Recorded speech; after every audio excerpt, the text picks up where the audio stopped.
Selamat datang kembali Bapak Ibu di channel ini. Kali ini kita akan masuk pada tutorial yang keempat, yakni bagaimana cara kita membuat folder-folder yang dikhususkan untuk para murid kita atau mahasiswa, seperti untuk membuat folder atau istilahnya topik dalam Google Classroom ini. Ada nanti kita bisa membuat topik nilai, kuis, tugas, modul, dan lain-lain. Caranya adalah seperti ini. Kita langsung masuk saja pada kelas yang sudah kita buat dan yang sudah kita edit sebelumnya temanya. Lalu kita masuk pada kelas work. Lalu ada fitur create di sini. Kita langsung klik saja create. Untuk membuat topik, kita langsung klik topik yang ada paling bawah ini fiturnya. Langsung diklik saja. Lalu Google Classroom akan memberikan pilihan atau option nama yang akan kita buat topiknya. Misalkan di sini adalah topik nilai. Tinggal diklik add. Selain klik add, kita juga bisa tekan enter pada keyboard laptop kita atau PC kita.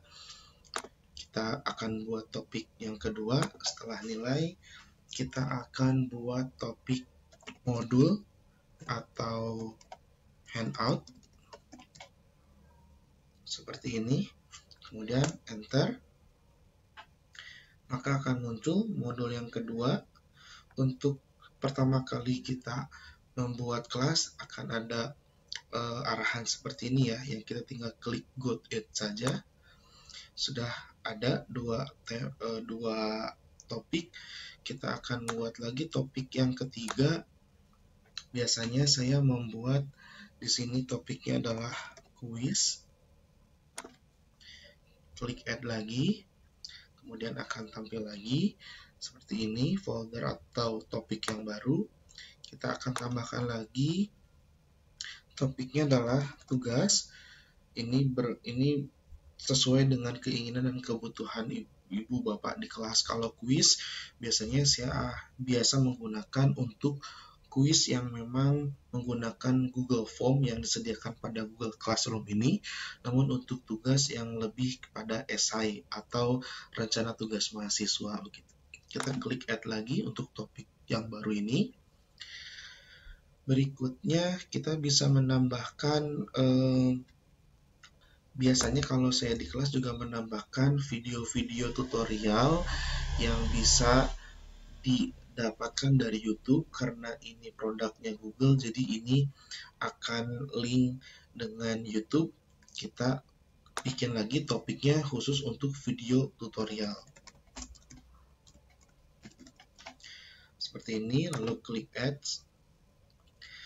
muncul lagi. Nah, nanti Bapak Ibu bisa menambahkan lagi yang lebih spesifik topik atau foldernya sesuai dengan kebutuhan Ibu Bapak di sekolah. Biasanya kalau di kampus saya ada namanya RPS atau Rencana Pembelajaran Studi. Walaupun ini tidak diupdate setiap semester, artinya hanya satu kali, tapi supaya mempermudah mahasiswa mendapatkan file ini, saya biasanya menyediakan topik khusus. Di sini misalkan kita tulis RPS atau Rencana Pembelajaran Studi. Nah, kalau yang RTM, Rencana Tugas Mahasiswa, itu sudah bisa masuk ke folder atau topik yang tugas ini. Untuk mengedit topik, kita bisa pilih option yang ada di sini. Lalu kemudian bisa rename, dan kita akan menambahkan misalkan RTM garis miring tugas. Kita klik rename dan akan berubah seperti ini. Lalu kalau Bapak Ibu menghendaki topiknya ini mana yang lebih penting atau yang lebih urgent begitu topik ini, maka bisa dirubah dengan cara mendrag dari atas ke bawah atau sebaliknya. Contoh misalkan karena RPS ini satu kali tidak diupdate setiap semester, kita bisa simpan di paling bawah dengan cara mendragnya ke bawah, tekan saja di sini sampai muncul tanda tangan seperti ini ya. Lalu kita klik kiri pada mouse atau pada laptop Anda, Bapak Ibu sekalian. Lalu kita bisa drag ke bawah, kita pindahkan ke yang paling bawah, misalkan seperti ini. Lalu kita lepas saja. Sekali lagi untuk di bawah nilai. Nah, di sini ada saving, itu artinya perubahan itu sudah tersimpan. Karena Google Classroom ini bisa digunakan pada saat Bapak Ibu aktif pada internet itu, maka ini berbasis cloud. Oleh karena itu segala perubahan bisa langsung tersimpan oleh Google Classroom. Seperti ini hasilnya untuk topik yang sudah dibuat. Berikutnya kita akan belajar atau melihat bagaimana cara membuat fitur-fitur yang untuk mengisi topik ini. Kita masuk ke classwork. Di sini ada assignment. Assignment ini untuk tugas tadi yang dimana lebih pada esai atau ibu bapak bisa melampirkan soalnya di sini, kemudian bisa menampilkan video tutorial juga di sini.